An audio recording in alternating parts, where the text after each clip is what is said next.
রাস্তা দিয়ে হাঁটতে হাঁটতে না প্রায় সময় ভাবি জীবনটা যদি সিনেমার মতন হয়ে যেত। ওই আগের দিনের সিনেমার মধ্যে যেমন হাঁটতে হাঁটতে হাঁটতে রাস্তার মধ্যে হঠাৎ করে দেখবেন একজন বড়লোক মানুষের সাথে ধাক্কা খেয়ে গেছে, ধাক্কা খেয়ে সেই বড়লোক মানুষ মেয়েটাকে তুলে নিয়ে যেত নিজের বাড়িতে, গিয়ে মেয়েটাকে নিজের মেয়ে বলে পরিচয় দিত, দিয়ে বিশাল বড় রাজপ্রাসাদের মালিক মেয়েটা হয়ে যেত। যত ধন সম্পদ আছে বড়লোক মানুষটা সব মেয়েটাকে দিয়ে দিত।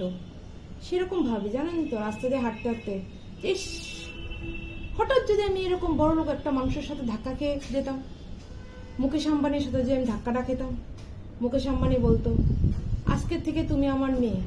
হ্যাঁ, আর আমি কি যে করতাম, এই বড় একটা মোটা একটা গলার মধ্যে স্বর্ণের চেন লাগাতাম, হাতের মধ্যে হীরা মুক্তা পান্না যা আছে সব লাগিয়ে দিতাম, স্বর্ণের ড্রেস পরতাম, BMW নিয়ে বেরোতাম। জীবনটা যে কত সুন্দর ছিল তাই না? কেন যে জীবনটা সিনেমার মতন হয় না বুঝি না। ভীষণ আফসোস জানেন তো, ভীষণ দুঃখ, মনটার মতন ভীষণ দুঃখ। তো একদিন যদি মানুষ দেখি লটারি কেটে কোটি কোটি টাকার মালিক হয়ে যাচ্ছে, 10 টাকার লটারি কেটে নাকি বলে লাখ টাকা বলে লেগে যাচ্ছে। তা আমি ভাবি ছোটবেলা কত সিনেমা দেখতাম না, আপনারা তো নিশ্চয়ই দেখেছেন। হ্যাঁ, যেরকম নায়ক নায়িকারা ছোট থাকে, একদম গরিব, তাদের কেউ নেই, এই ছেঁড়া জামা ছেঁড়া কাপড় পরা, রাস্তা দিয়ে হাঁটতে হঠাৎ করে বড় লোক একজন গাড়ির ধাক্কা খেয়ে ছেলেটা বেহুশ হয়ে গেল। তারপর কি করলো, বড় লোক যে ম্যাডাম আর স্যার আছে ওনারা হসপিটালে নিয়ে গেল, গিয়ে যত্ন করে বললো আজকে থেকে তুমি আমাদের ছেলে, তুমি আমাদের মেয়ে। বাস 2 দিন পরে দেখ করে বিশাল সম্পত্তির মালিক হয়ে গেছে এই ছেলে এই মেয়ে। কপালটা যে কি দিয়ে বানিয়েছে ভগবান জানে, লোহাটোয়া নাকি না তামা, যে পেটালেও ভাঙে না চুড়ে না, কি দিয়ে জানি বানিয়েছে। পরীক্ষা নিরীক্ষা করতে হবে তো, কপালটার মধ্যে কি লেখা, কি দিয়ে বানিয়েছে, কোন ধাতু দিয়ে বানিয়েছে, লোহা নাকি?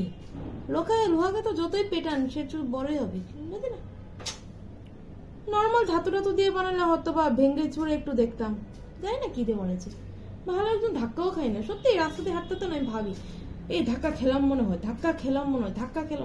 তোরও সামনে দেখি কেউই নেই, উল্টা সাইকেল ওলা বসে পিপি।